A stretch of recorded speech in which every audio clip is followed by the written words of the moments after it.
Hello friends, welcome back to my YouTube channel Ravi AG and science. Friends, आज के इस video lecture में, आज के इस ट्यूटोरियल में हम जेनेटिक्स का एक नया टॉपिक लेकर आए हैं और आज का जो टॉपिक है वो है सेल डिवीज़न यानी कोशिका विभाजन। सेल डिवीज़न से रिलेटेड बहुत ही इंपॉर्टेंट 25 MCQs को हम सॉल्व करेंगे, कवर करेंगे। फ्रेंड्स, ये MCQs आपके एग्ज़ाम के पॉइंट ऑफ व्यू से बहुत ही ज़्यादा इंपॉर्टेंट हैं और इसको सिलेक्टिवली इसको सेलेक्ट किया गया है और ये क्वेश्चंस जो हैं आपके एग्ज़ाम में श्योर है इसमें से आपके 5 से 7 क्वेश्चन आने वाले हैं। चूँकि सेल डिवीज़न एक बहुत ही इम्पॉर्टेंट टॉपिक है, सो फ्रेंड्स एग्ज़ाम में इससे काफ़ी क्वेश्चंस बनते हैं। तो आइए वीडियो लेक्चर की शुरुआत करते हैं और इम्पॉर्टेंट क्वेश्चंस को सॉल्व करते हैं। फ्रेंड्स, आज का जो फर्स्ट क्वेश्चन है सेल डिवीज़न इस टॉपिक से, हु डिस्कवर्ड माइटोसिस। तो फ्रेंड्स, सबसे पहले तो ये पता होना चाहिए कि जो सेल डिवीज़न है, सेल डिवीज़न के मेनली 2 टाइप्स है, माइटोसिस डिवीज़न और मियोसिस डिवीज़न। समसूत्री कोशिका विभाजन और अर्धसूत्री कोशिका विभाजन। जो समसूत्री कोशिका विभाजन है यानी जो माइटोसिस है या इसको मियोटिक कहते हैं, माइटोसिस में जो आपका नंबर ऑफ जो सेल्स होती हैं, मीन्स आपका जो डिवीज़न के बाद जो नंबर ऑफ क्रोमोसोम्स होते हैं उसमें 2n होते हैं। और मियोटिक में क्या होता है, मियोटिक में 2n से डिवाइड होकर के जो न्यू सेल्स बनती हैं, नहीं जो आपकी डॉटर सेल्स बनती हैं वो n होती है। ठीक है, तो दोनों में थोड़ा सा डिफरेंस है। सेल डिवीज़न के बाद जो है आपका डॉटर सेल में 2n अगर नंबर ऑफ क्रोमोसोम है तो इसका मतलब है कि वो माइटोसिस सेल डिवीज़न हुआ है। अगर उसमें नंबर ऑफ क्रोमोसोम n है तो इसका मतलब है कि वो मियोटिक हुआ है, मीन्स आपका अर्धसूत्री कोशिका विभाजन है। तो पहले क्वेश्चन में पूछा रहा है who discovered mitosis. Mitosis means आपका समसूत्री यानी गुणसूत्रों की संख्या बराबर यानी आपका 2n रहे। ठीक है, हु डिस्कवर्ड माइटोसिस। माइटोसिस को किसने डिस्कवर्ड किया? ऑप्शन है आपके वाइल्डर फ्लेमिंग, बी ऑप्शन आपका Farmer and Murray, C option Huxley and D option Purkinje. तो फर्स्ट वाला ऑप्शन जो आपका वाइल्डर फ्लेमिंग यानी W फ्लेमिंग जो है, इन्होंने फर्स्ट टाइम जो है डिस्कवर्ड किया था, ऑब्जर्व किया था माइटोसिस को। पहला ऑप्शन आपका करेक्ट ऑप्शन हो जाएगा। अगला क्वेश्चन है हमारा question number 2, who first observe meiosis. अर्धसूत्री कोशिका विभाजन को सबसे पहले किसने ऑब्जर्व किया था, किसने देखा था? ऑप्शन है फर्स्ट ऑप्शन आपका कोलिकर ने, सेकंड ऑप्शन आपका पॉर्टर ने, थर्ड ऑप्शन फार्मर एंड मुरे ने एंड फोर्थ ऑप्शन आपका डी ऑप्शन है आपका none of this. Option number आपका जो सी है यानी तीसरा जो ऑप्शन है आपका, ये करेक्ट ऑप्शन है। फार्मर एंड मुरे ने फर्स्ट टाइम ऑब्जर्व किया था मियोसिस को यानी अर्धसूत्री कोशिका विभाजन को ऑब्जर्व किया गया था किसके द्वारा? फार्मर एंड मुरे द्वारा। अगला क्वेश्चन है question number 3, cell division is controlled by. कोशिका विभाजन को नियंत्रित किया जाता है किसके द्वारा? तो ये देखिए, इसमें जो ऑप्शन है आपके फर्स्ट है आपका प्रोटो ऑन्कोजीन्स के द्वारा, बी ऑप्शन आपका ऑन्कोजीन्स के द्वारा, सी ऑप्शन आपका पिगमेंट्स के द्वारा या D option none of this. तो ऑन्कोजीन्स देखिए, जो कैंसरस जो सेल्स होती हैं वो ऑन्कोजीन्स उनसे जो है आपका इन्फ्लुएंस होती हैं, मीन्स जो आपका अनकंट्रोल सेल डिवीज़न होता है तो वो ऑन्कोजीन के द्वारा होता है। ठीक है, और जो प्रोटो ऑन्कोजीन्स होती हैं ये सेल डिवीज़न को जो है कंट्रोल करती हैं। ठीक है, तो पहला वाला ऑप्शन आपका करेक्ट ऑप्शन हो जाएगा। बाई प्रोटो ऑन्कोजीन्स जो है आपका ये सेल डिवीज़न को कंट्रोल करती हैं और ऑन्कोजीन जो होती हैं ये सेल डिवीज़न को अनकंट्रोल करती हैं। ठीक है, अनियंत्रित कर देती हैं। पिगमेंट्स के द्वारा हो नहीं सकता। ठीक है, इसमें पिगमेंट्स यानी वर्णकों का कोई रोल नहीं होता है। ठीक है, तो पहला वाला ऑप्शन आपका करेक्ट ऑप्शन हो जाएगा बाई प्रोटो ऑन्कोजीन्स। ठीक है, अगला क्वेश्चन है हमारा question number 4, spindle fibres are made up of. Spindle fibre जो होते हैं या तर्क तंतु इसको कहते हैं, वो बने होते हैं किससे बने होते हैं? ऑप्शन है आपकी फर्स्ट कार्बोहाइड्रेट्स के बने होते हैं, बी ऑप्शन आपका प्रोटीन के बने होते हैं, सी ऑप्शन फैट्स के बने होते हैं या D option none of this. तो इसमें जो बी वाला ऑप्शन है आपका वो करेक्ट ऑप्शन है। जो स्पिंडल फाइबर्स होते हैं ये प्रोटीन्स के बने होते हैं, बी ऑप्शन आपका करेक्ट ऑप्शन हो जाएगा। यानी जो तर्क तंतु होते हैं, 2 प्रकार के स्पिंडल फाइबर देखने को मिलते हैं। कौन कौन से? एक कॉन्ट्रैक्टाइल होते हैं, एक ट्रैक्टाइल होते हैं और एक सपोर्टिंग होते हैं। एक ट्रैक्टाइल फाइबर होते हैं और एक होते हैं सपोर्टिंग फाइबर। ठीक है, तो 2 प्रकार के स्पिंडल फाइबर आप जो है सेल डिवीज़न के दौरान देख सकते हैं। और ये जो स्पिंडल फाइबर जो होते हैं ये मेनली जो आपका जो सेंट्रोसोम एक ऑर्गेनाइड्स होता है, एक और ऑर्गेनेल्स होता है, उसके द्वारा जो है फॉर्म किए जाते हैं, उसके द्वारा बनाए जाते हैं। अगला क्वेश्चन है question number 5, which scientist clarified that on the present earth new cells can be formed only by the division of already existing cells. किस वैज्ञानिक ने ये स्पष्ट किया कि पृथ्वी पर, ठीक है, मीन्स आपका ऑन द प्रेजेंट अर्थ यानी वर्तमान पृथ्वी पर न्यू सेल्स यानी जो नई कोशिकाएं हैं उनका जो निर्माण होता है can be formed only by the division of already existing cell. तो वो जो नई कोशिकाएं बन रही हैं वो पहले से उपस्थित कोशिकाओं के डिवीजन के ही द्वारा बनती हैं, ठीक है। मीन्स आपका न्यू सेल्स मतलब कहीं से जो नई कोशिकाएं अचानक से नहीं बन जाती है, ठीक है, सडनली उनका कहीं से जो है आपका मैन्युफैक्चरिंग नहीं होती, वो पहले से ही पाई जाने वाली कोशिका के सेल डिवीजन से बनती हैं। New cells can be formed, यानी नई कोशिकाएं बनती हैं only by the division of already existing cells, पहले से ही उपस्थित कोशिका के सेल डिवीजन के द्वारा जो है नई कोशिकाओं का निर्माण होता है। तो ऐसा किस वैज्ञानिक ने कहा था? तो ऑप्शन है आपके first A Darwin, B option आपका मेंडल, सी ऑप्शन आपका रुडोल्फ वर्सो, या डी ऑप्शन वाल्डेयर। तो आपका जो ऑप्शन नंबर आपका सी है, रुडोल्फ वर्सो ने जो है बताया था कि जो नई कोशिकाएं बनती हैं वो पहले से उपस्थित कोशिकाओं के डिवीजन के द्वारा बनती हैं। सी ऑप्शन आपका करेक्ट ऑप्शन हो जाएगा।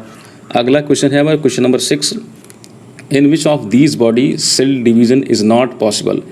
इनमें से किसमें सेल डिवीजन पॉसिबल नहीं है?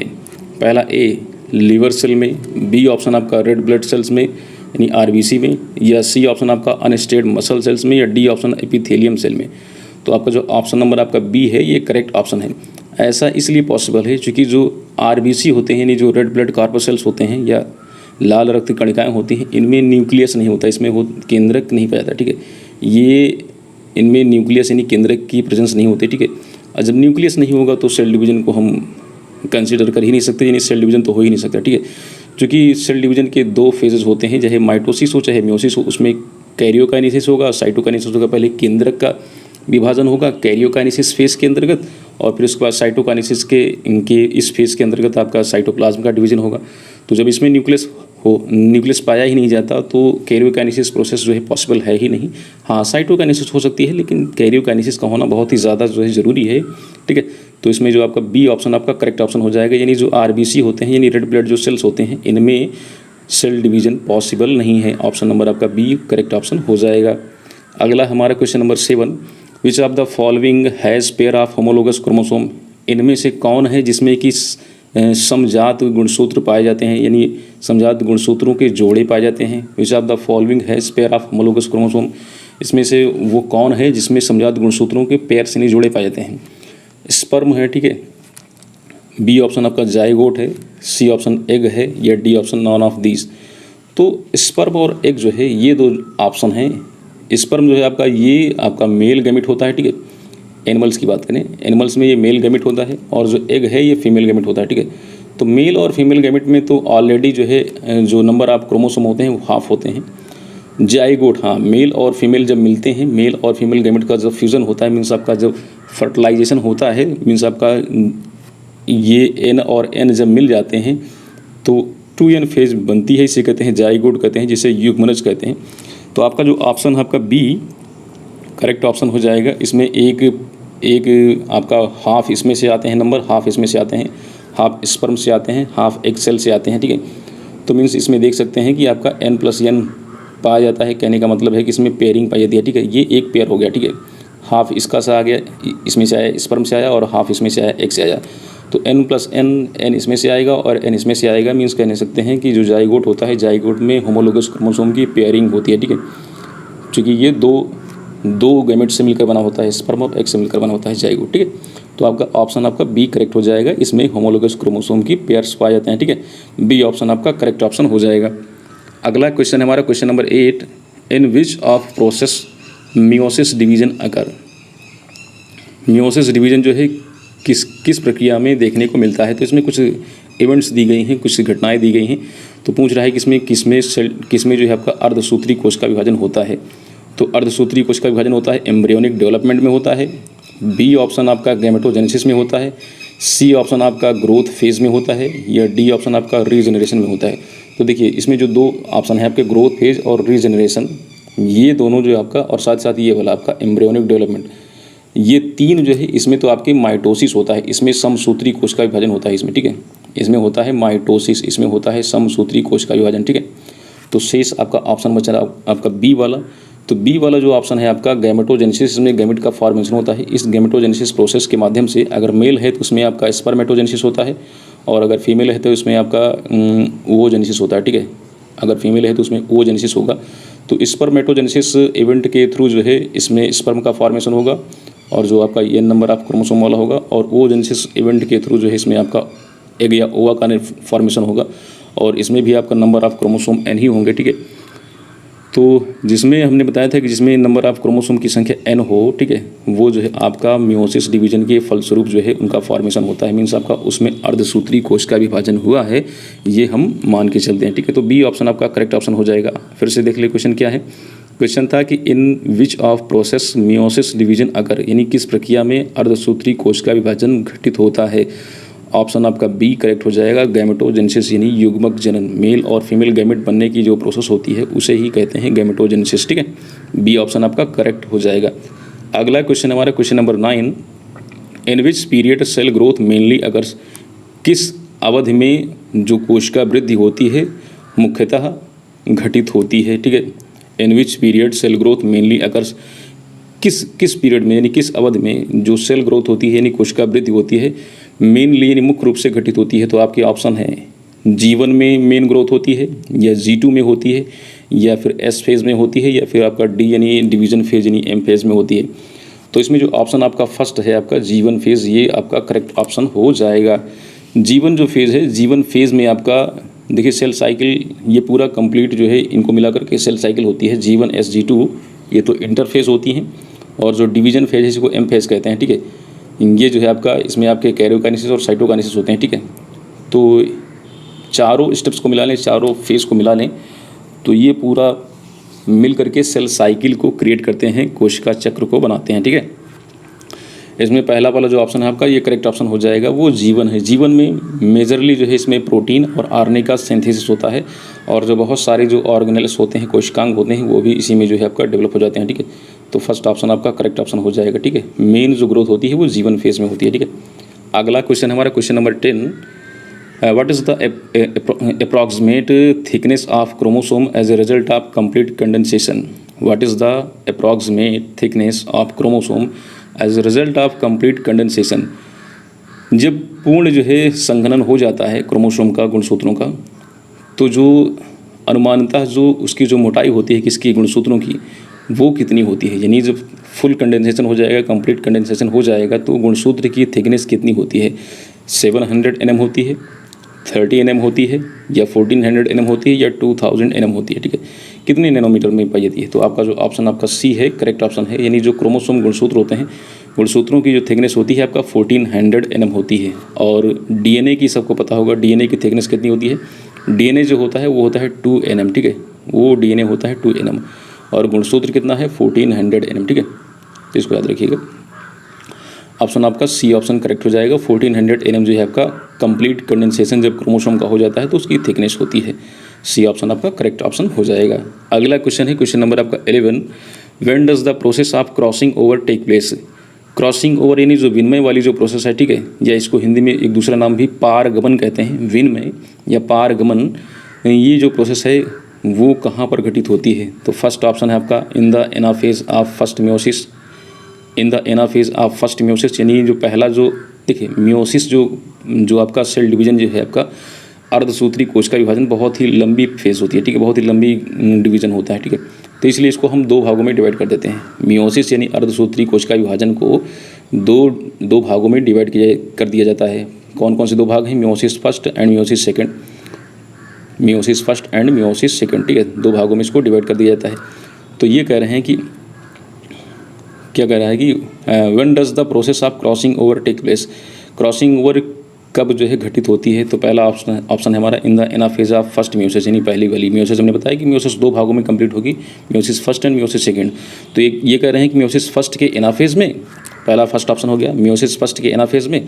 बी ऑप्शन आपका इन द पैसिटीन सब फेज ऑफ फर्स्ट मियोसिस, यानी जो पहला जो मियोसिस जो फर्स्ट है उसके पैसिटीन सब फेज में।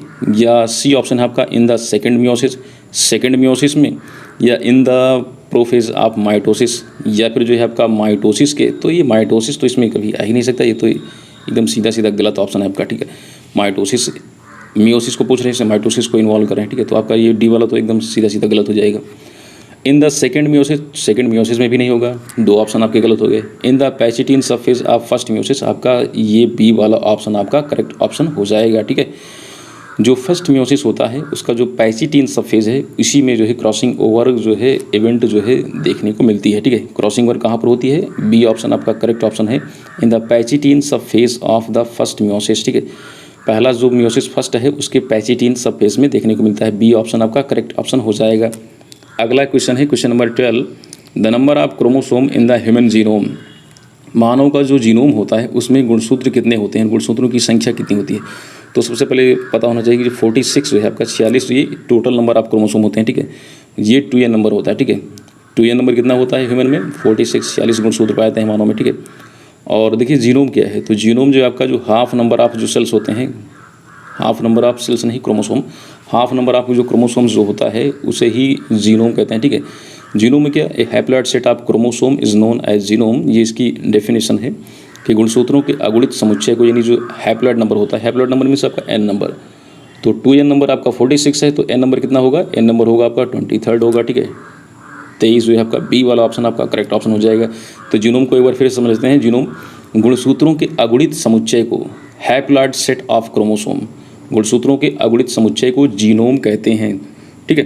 तो अगुणित समुच्चय यानी n नंबर, 2n नंबर आपका, अगर 2n नंबर आपका 46 है तो n नंबर क्या हो जाएगा 23, ठीक है। आपका बी वाला ऑप्शन आपका करेक्ट ऑप्शन हो जाएगा, ठीक है। नेक्स्ट अगले क्वेश्चन की तरफ मूव करते हैं, क्वेश्चन नंबर 13 नंबर का क्वेश्चन, ठीक है। 13 क्वेश्चन क्या कहता है, which process of sexual reproduction causes differences in the genetic characteristic of the offspring, ठीक है।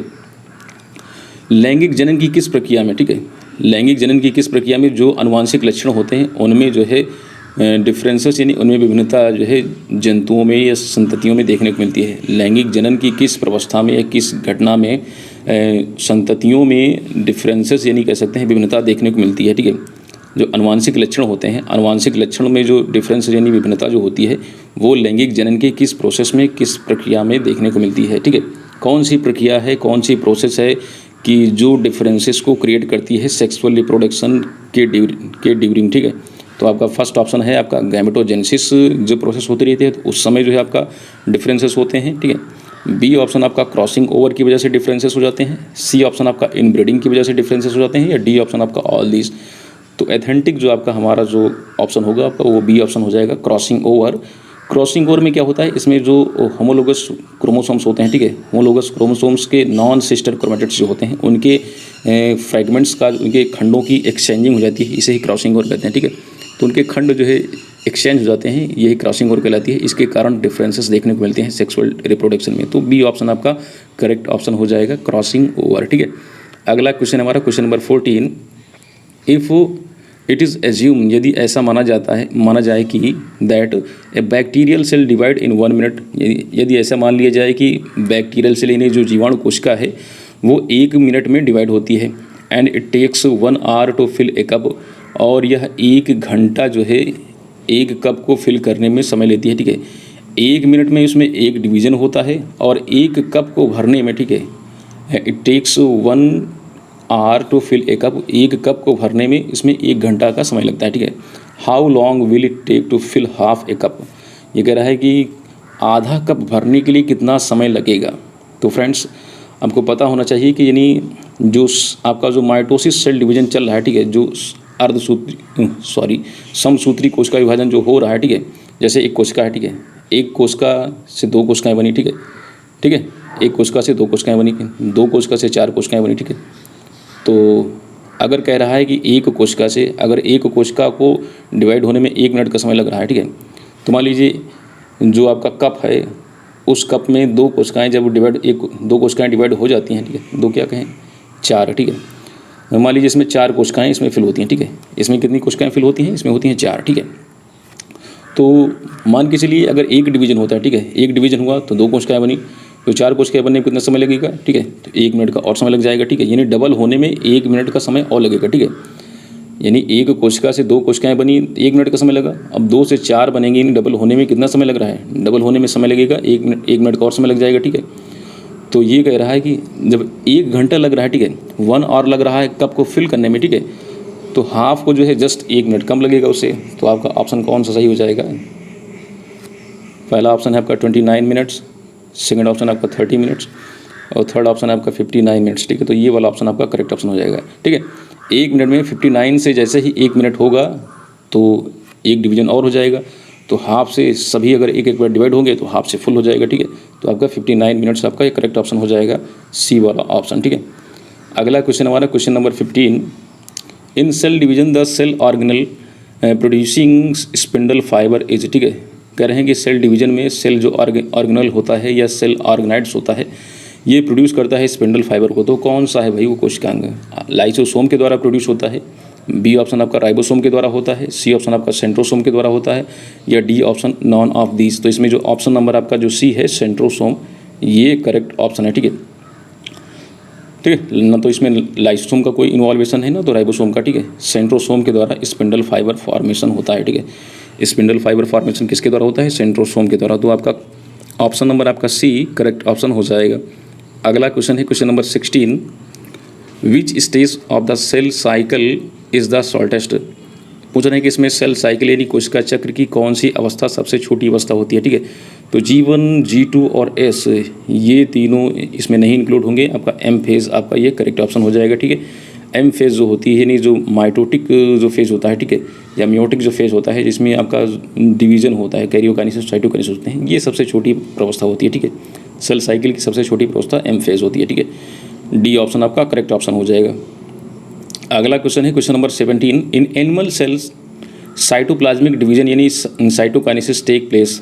एनिमल सेल में जो साइटोप्लाज्मिक डिवीजन या साइटोकाइनेसिस है ये होता है किस माध्यम से होता है भाई? इसमें कुछ मेथड्स दिए गए हैं। फ्रॉम सेल प्लेट के द्वारा होता है, बाय फरोइंग मेथड, या सी ऑप्शन आपका बोथ ए एंड बी, या डी ऑप्शन आपका नॉन ऑफ दीज, इनमें से कोई नहीं, ठीक है।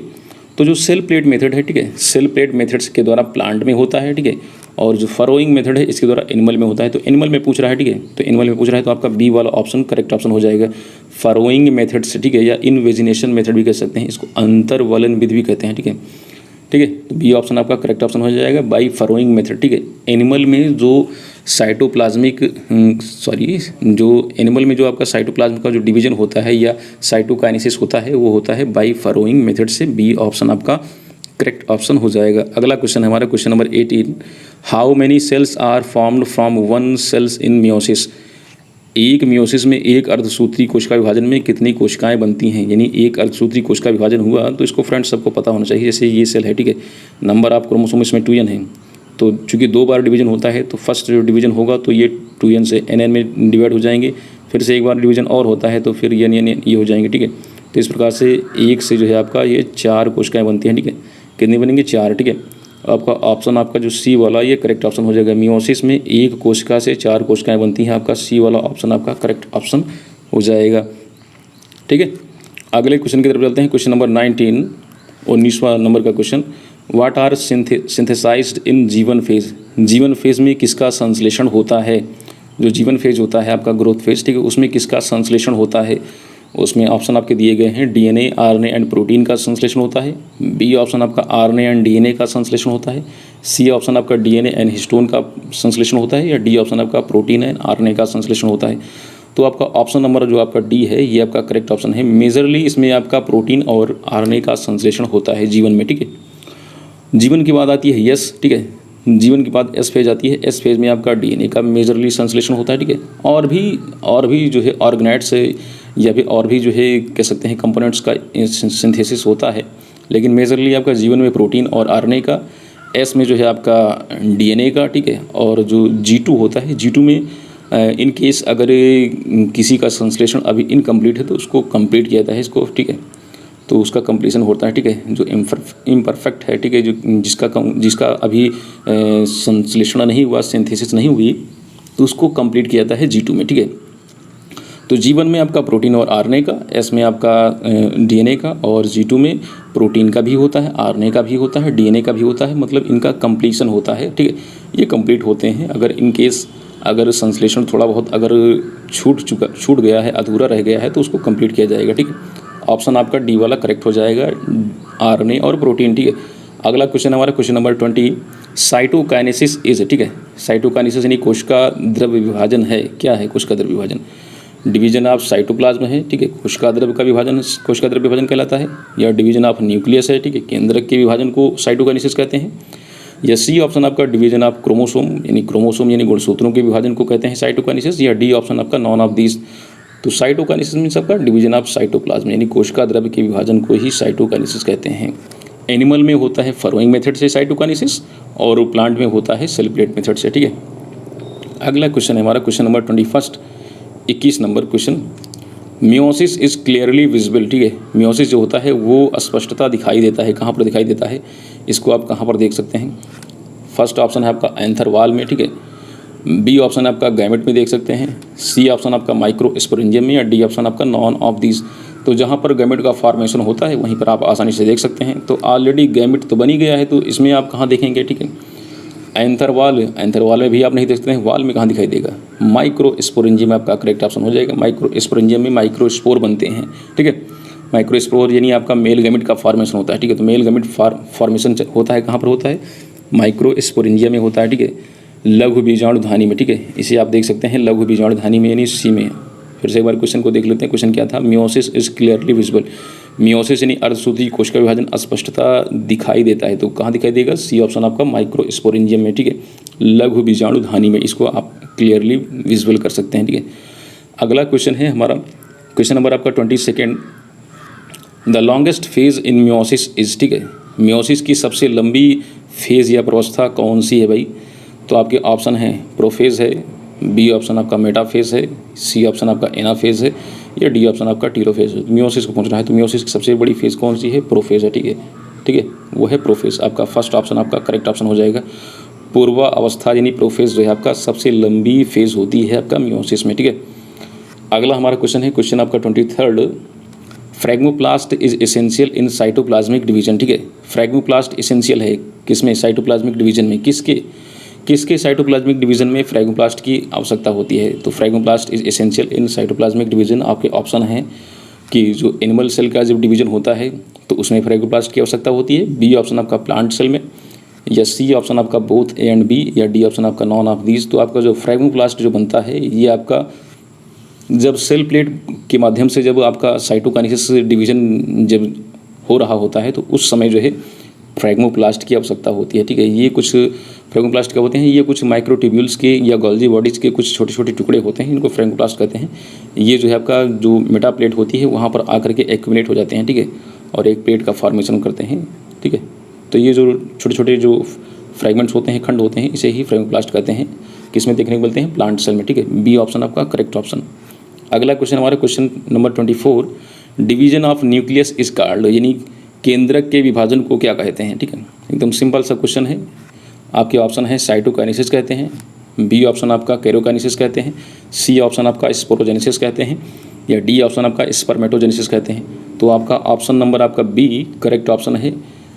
न्यूक्लियस के डिवीजन को कैरियोकाइनेसिस या केंद्रक विभाजन कहते हैं, ठीक है।